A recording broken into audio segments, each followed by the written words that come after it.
Welcome to Pause with Dietra, where there is power in the moment of pause. Today, I'm honored to welcome an extraordinary artist and storyteller. She is an acclaimed singer, actress, and playwright, best known for her powerful one-woman production, The Fannie Lou Hamer Story, honoring the life and legacy of Fannie Lou Hamer.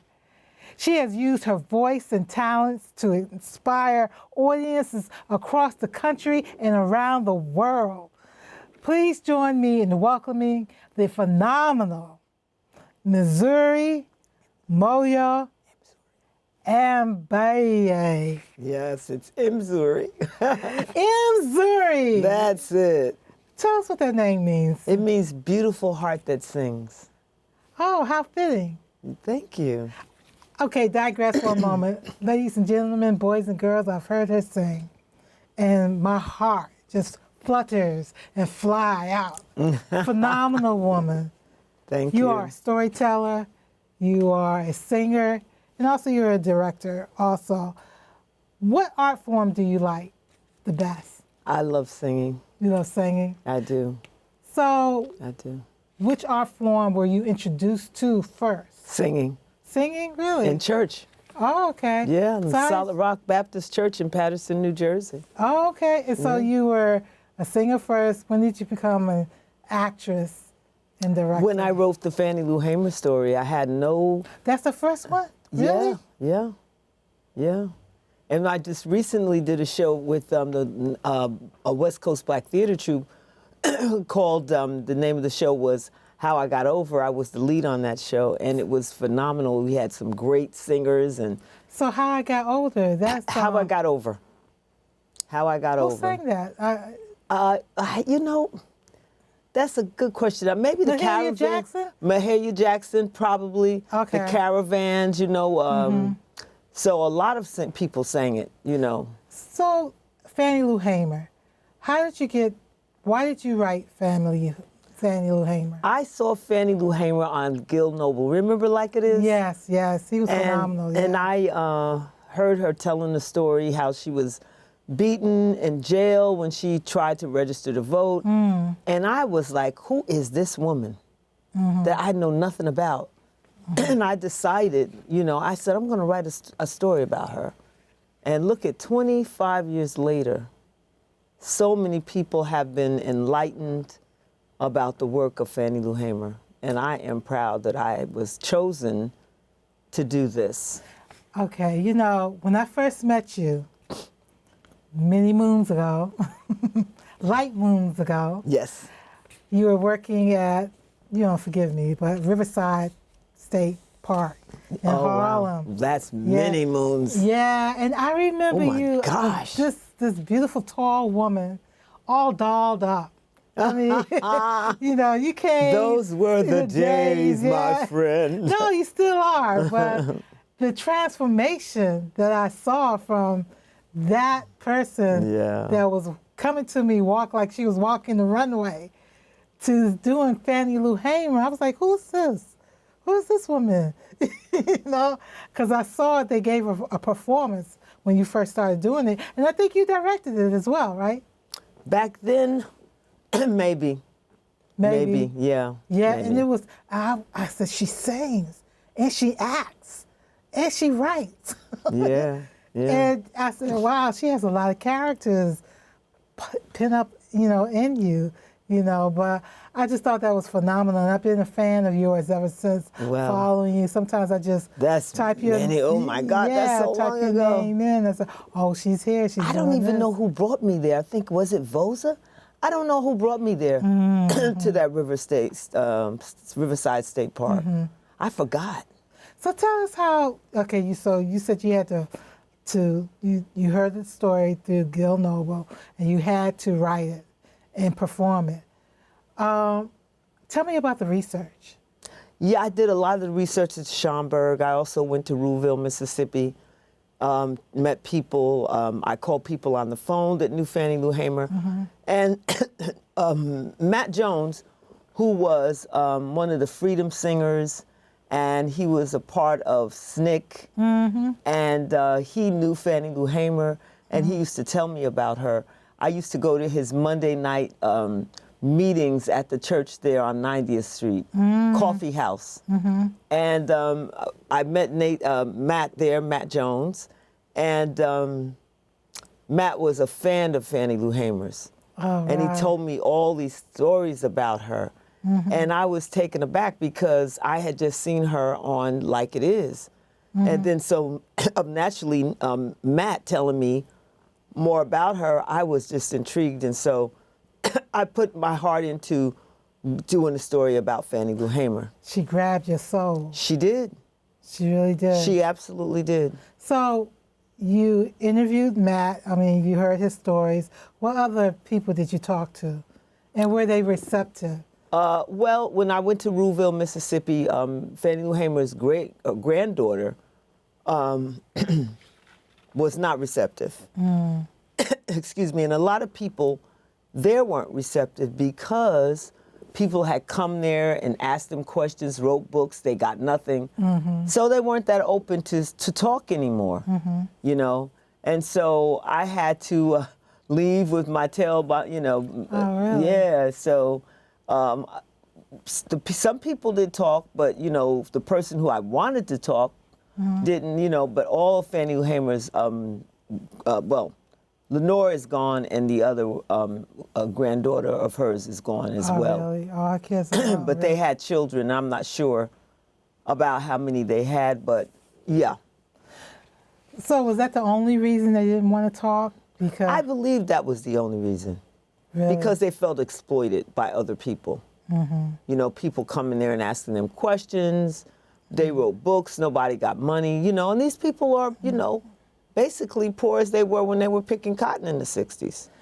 You know, I Still has the worst health care in America, Mississippi. Really? Yeah. Mississippi. Heart problems, cardiac. You know, I saw Fannie Lou Hamer in the library researching for my play, Passage, about the Civil Rights Movement. What grabbed me the most was she sang at the National Democratic Convention, and they cut it off while she was singing. Yeah. But she told her story, too. She did. And she told her story about, if you want to continue, the story about her being arrested, her and some other women, and they were in jail. Actually, there were students. Students, okay. Yeah, 14, Oh, really? 17. I didn't Yeah, know they were that kids. young. Anel Ponder was in her 20s. She was the field secretary, I believe. And but most of them were young kids. So they went to jail, and the guards. And they raped one of the young girls. She never got over it. She never got over it, June Johnson. And so, How old was she? Do you remember? 14. Yeah, she never got over it. But Uvesta Simpson, who was in the cell with Mrs. Hamer, is still living. And I contacted her recently and talked with her. And she told me Mrs. Hamer's favorite song was Walk With Me. And I put that in the show. But mostly all those people are gone now, but she is one that's still living. The 14, how about the 14-year-old's gone too? Oh, yeah, June, yeah. Oh, really? Yeah. Could you tell us about what happened? You know, I just think it's so important to let the audience know what happened to her while she was in jail. Oh, God. Well, when they were coming back from South Carolina from a voters registration workshop, and when they got into Winona, people wanted to go to the bathroom, some wanted to go in the restaurant. The state troopers ran them out, and you know, they started questioning them. And so when they went to, you know, get on the bus and leave, Miss Hamer got back on the bus to leave. She looked out and saw they had arrested some of those kids. So she got down off the bus to see what was going on. They would try to get her to stay on the bus, but she wouldn't do it. So they arrested Mrs. Hamer, took them all to a jail, and they put some of them in the booking room, and then they put her in a cell with Uvesta Simpson. Not long passed, and they came and asked her who she was, and once she told them who she was, they went and checked her name. And they came back and they said, we're gonna make you wish you were dead. So they moved her into what they call a bullpen, where they used to beat black people. Got 2 young boys to gave them a blackjack and made them beat Miss Hamer while one sat on her feet and held her so she couldn't move. Beat her until he was exhausted. 18-year-old kid. They put a gun to his head and forced him to beat Miss Hamer like that. And so after they beat her like that, they molested her. They did all kinds of terrible things to Mrs. Hamer. I didn't know that. Yeah, they molested her while they were beating her, and The guards were, or the boys? No, the guards. No, they were only kids. They beat her. But the guard came over and flipped her dress over her head, and just terrible. Yeah. And they were going to kill them, drown them, put them in the river, but something happened. They were afraid. They got afraid.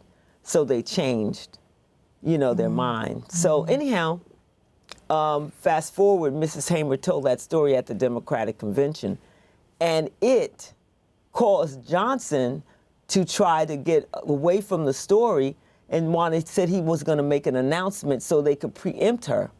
And so when people got a hold of what he did, they start playing it over and over and over, and it backfired.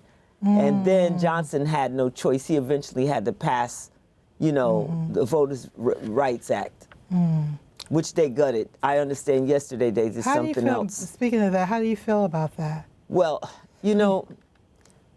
in light of what happened in 24, the election, I've been questioning everything. It's like, why? I've questioned, and I have to be honest, why am I voting if a person can just get paid to get votes and get put in? So, I'm betwixt and between, because I know we should vote. No question in my mind we should vote. But in a system that's, I tell you, it's really difficult to, answer that question fairly and to say I'm an American and I believe in, voting and all of that, and then you see what happened in 24. I think America, particularly our community, black people, African Americans, descendants of enslaved people, I think we're at a crossroad, because if we think about all our ancestors went through, and for some of us believe that nothing's really changed. People are still getting killed by the police. There's not really a representation, good representation of us in Congress, maybe some. And I think we're just fed up. Yeah, but what do you do? What do you do? What do you do? Do you sit down and do nothing and say, why am I voting? That's the billion-dollar question. Right, what do you do? What do you do? So I don't have the answers. All I know is that I am going to continue to vote. So after... Not saying for who, but I am going to vote. So. Absolutely. So while you're doing Fannie Lou Hamer, or should I say, after you have done Fannie Lou Hamer, how has it changed you as a person? How has this woman's spirit, her energy, the research and all has changed you? Has it changed you? Well, I think we were kindred spirits anyway. And I was a lot like Fannie Lou Hamer, and I think that's why I was chosen to do this. But I'm sure doing the play over the years, it's healed me, because I used to have a lot of rage. And Mrs. Hamer, yes, Mrs. Hamer didn't have rage. She had compassion. She did. She didn't hate. After those kids beat her like that, she said, but we can't hate. We got to vote them out. That's what she said. And that stays with me. That sticks with me, that Mrs. Hamer did not hate. So, it's funny that you said that it's a kindred spirit. Yeah, she was. And she chose you. And I'll be very honest, you don't look like her. No, I don't. The frame is not the same. No. And but somehow you feel that that you're supposed to be doing what you're doing. Oh, yeah, yeah. You know, I will tell you, I am a Harriet Tubman fan. I love Harriet Tubman. I went to Harriet Tubman Elementary School. I know all about Harriet Tubman. They should have had me as an advisor when they did that movie, because I would have set everything straight, you know. Wow. But I always feel that I should have played Harriet Tubman. Oh, and wow. I'm going to end that note. We're going to take a break, and we'll be right back. Okay. Yeah, I didn't know that, but you sure should have, because they didn't get it right. They didn't get it right, sister. I seen them just as if they was really there. There they are over there, can't you see them? Look, Lord, it's always a whole lot of folk. Lord have mercy. They got a mess of food and they dressed up real pretty. Look like it's a picnic, pick a nigga. The trees were swaying. And the flowers looking straight up in the eyes of God and all up into the heavens. And the sun was giving life to everything it touched. And then I looked over and I saw a bleeding tree. Ain't nobody saying a word. How can people be eating and celebrating when there's a bleeding tree? How can people be eating and celebrating when there's a bleeding tree? Southern trees,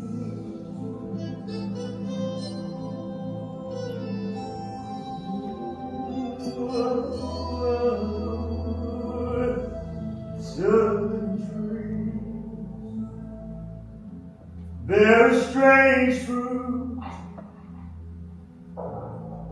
love Lord at the root, black body swinging in the southern breeze, strange fruit hanging from the poplar tree.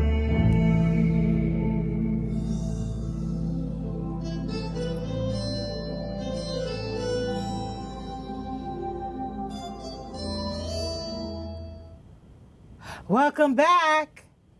You're watching Pause with Dietra, and my guest is the phenomenal Mzuri Moyo Aimbaye. Yes, that's it, sister. You got it. Thank you very.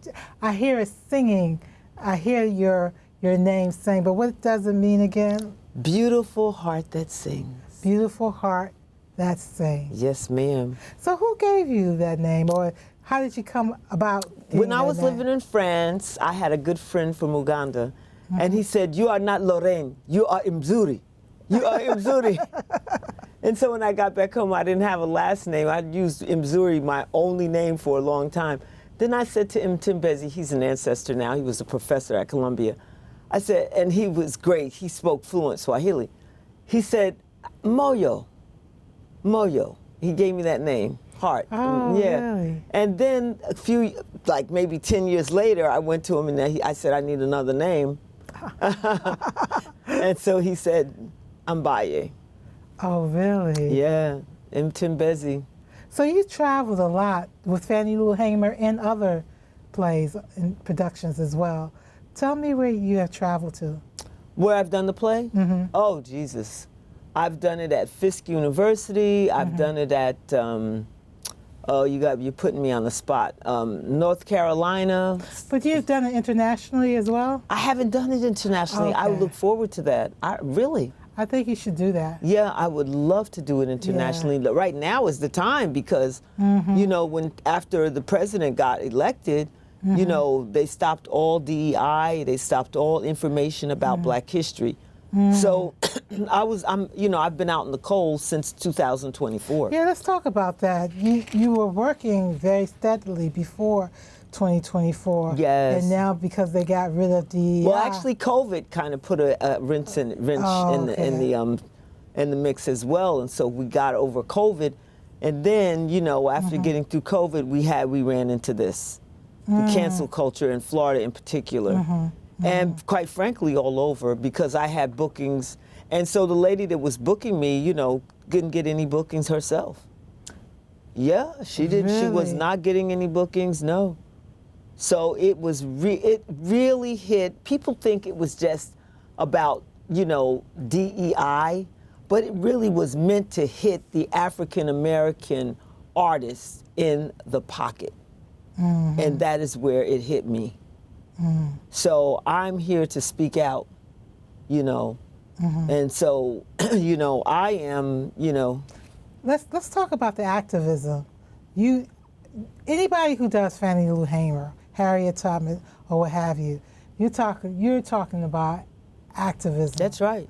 So how does your play deal with activism? Well, I used the play as a backdrop for voter registration. I had one kid that registered to vote. Because of that? Yeah, because he saw the play.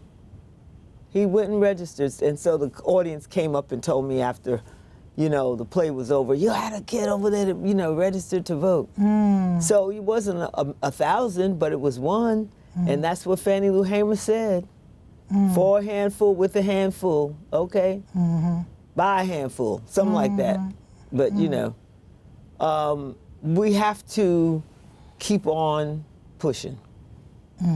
The song back in the 60s, keep on pushing. You have a story to tell, not just Fannie Lou Hamer, but your story too. When you said that you were angry at one time, but Fannie Lou Hamer showed you compassion. Yes. What scenario, or how did she show you compassion? Well, doing the play so many times, and especially after that beating, doing the beating scene, something washes over you where you have to get through that. You can't carry that anger and rage. It hurts you, so you have to find a place of forgiving.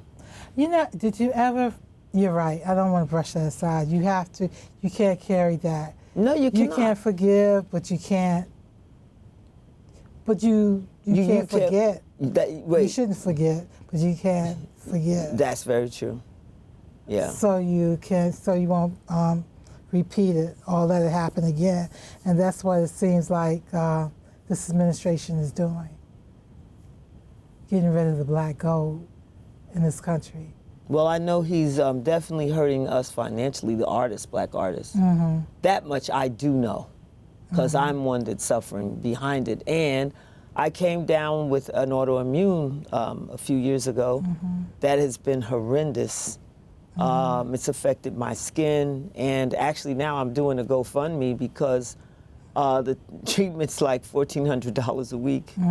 And and there's no work, Okay, all right. So. And you were working very steadily before? Yeah, I was doing quite a few colleges. Right. And I actually did Clemson, believe it or not, in South Carolina. Believe it or not, I did the show at Clemson twice. Wow. Yeah. So actually, no, I take that back. I went twice, but I did the show once. But I've also been to Princeton. The one I didn't go to was Harvard.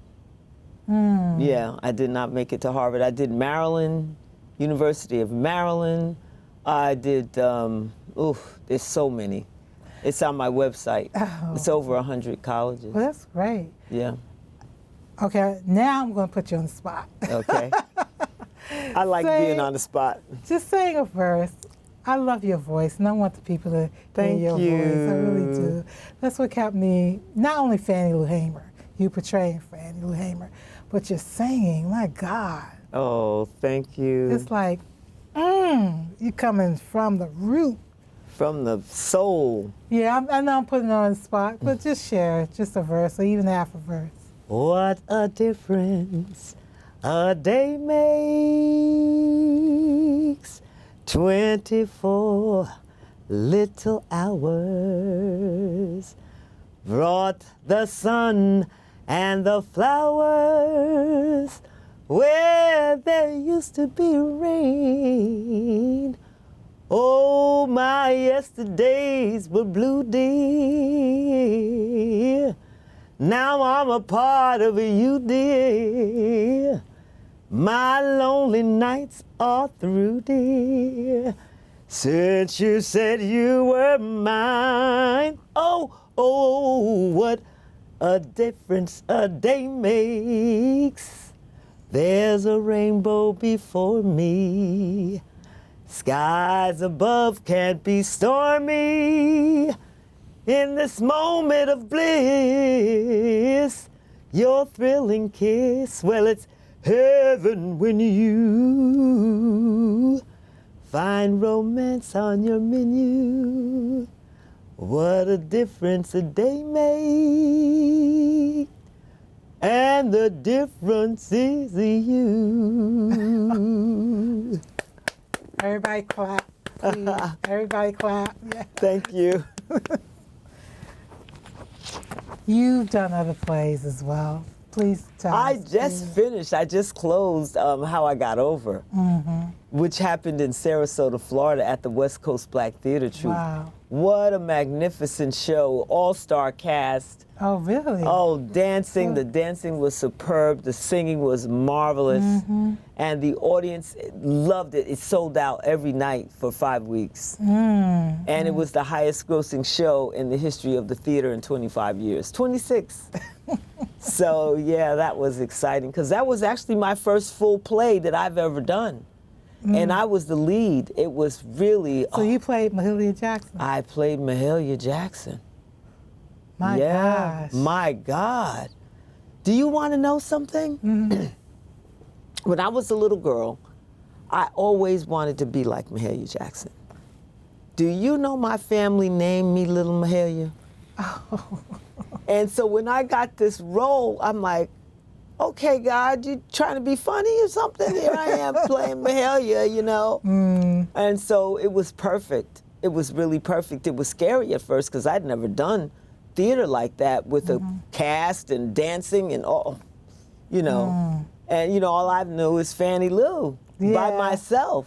But with the show like that, people are dependent on you. You have to be there. You got to know your line, you know. So you've done other plays as well, too? No, I have not. Oh, really? Yeah, Fannie Lou was my baby gracious. I created for my vehicle. Yeah, that was my vehicle to get out there, and it just took off. So this was the first show that I did.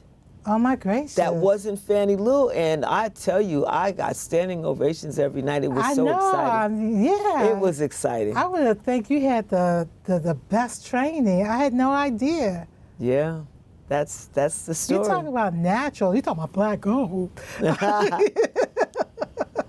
You know? Yeah. Mark, that's amazing. Yeah. Yeah. Wow. So what's next on the agenda? That is the question. Right now, I'm just focusing on my healing. You know, I'm here in New York seeing a doctor, Dr. Howard Robbins, for the autoimmune that I have, and that's been my focus since I've been here. Even though I did get to go out and see Cedric and, you know, and Taraji, I got to see a few plays, but my focus really is my health. Because without health, where am I going, you know? So what do you think about the black theater? What's the future do you see? Well, you know what I heard at Woody's Memorial was exciting, that they finally got a space. So that's, they got a 6,000-foot square space. It's theirs? Yes. Oh, really? Yes. I didn't know that. I mean, they announced I was it. there. Yeah, Woody King, he's like the king of black theater. He was the king. He was the king of black theater in New York king. City. He passed away a month ago. And they had tributes all over the city. Yeah. And we were at the New York, was the theater for the New York? No, it was Barrymore. No, at the Barrymore. Yeah, but it was we his were memorial. at the theater for the new city. Oh yes, yeah, for That's his when, yeah. celebration, yeah, at the end. But they had a celebration at Barrymore as well. Yeah, they had the the services, so to speak. Yeah. Oh wow. Yeah. Oh, okay. Oh, so you didn't make it to the Barrymore? No, I didn't. Yeah, they had the service at the Barrymore, and Okay. Denzel was there, and Everybody was there. yeah, Felicia, not Felicia, but Debbie. But he started a lot of people. He did. From, The whole theater stood up when they said, whose life did he touch? The whole theater stood up. Wow. Everyone. So yeah, Woody King shall not be forgotten. So now they have, New Federal Theater has a space. So I think that things are looking up. I do. I believe that. I have to believe that. I certainly don't believe they're going backwards. We got to move forward. Forward ever, backwards never. That's what we used to say when I was growing up. Mzuri, Yes, ma'am. thank you so much Thank you. for coming and taking the time Thank you. to pause with Dietra Oh, and thank tell you. people your story. I just want you to give some advice or some type of statement to the young people that want to be just like you. Never stop dreaming and never give up on your dream. I will be Harriet Tubman. I'm going to be That's Harriet right. Tubman. That's right. Actually, I did Harriet Tubman when I was 20, 21 years old. I just came into the audition. It was the American Theater for Actors in Washington, D.C. And it was outdoor theater, and it was at the Capitol. We had to go to the Capitol, in front of the White House, and other places. And people were like, you don't look like Harriet. But I auditioned, and the woman who was in charge of the company said, I didn't pick you, but you did a fabulous audition. Then I get a call the next week, the woman we cast, that she can't do it.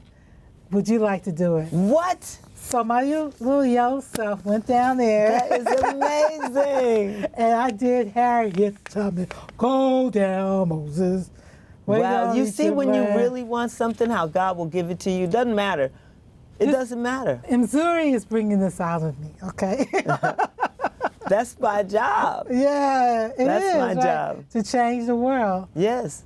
Fannie Lou Hamer. So kids, never give up on your dreams, and never give up on your dream, and always keep it moving forward. Absolutely. Something Andre DeShields said to me the other day at the memorial, and I said to him, I said, they waited long enough to give you the tone. He said, oh, honey, they had to catch up. I said, well, shut my mouth. You see what I'm saying? Forward ever, backwards never. He said they had to catch up. Okay, all right. So you get it? Yeah. I get it. Yeah. So we're going to close the show. And thank you for sharing your wisdom and your unwavering commitment to keeping the legacy of Fannie Lou Hamer alive for a new generation. Your voice reminds us that courage, truth, and purpose still matter. Yeah. Thank you for joining us here on Pause with Dietra, where there is power in the moment of pause. Until next time, take a moment, reflect, breathe, and walk boldly into your purpose. God bless you.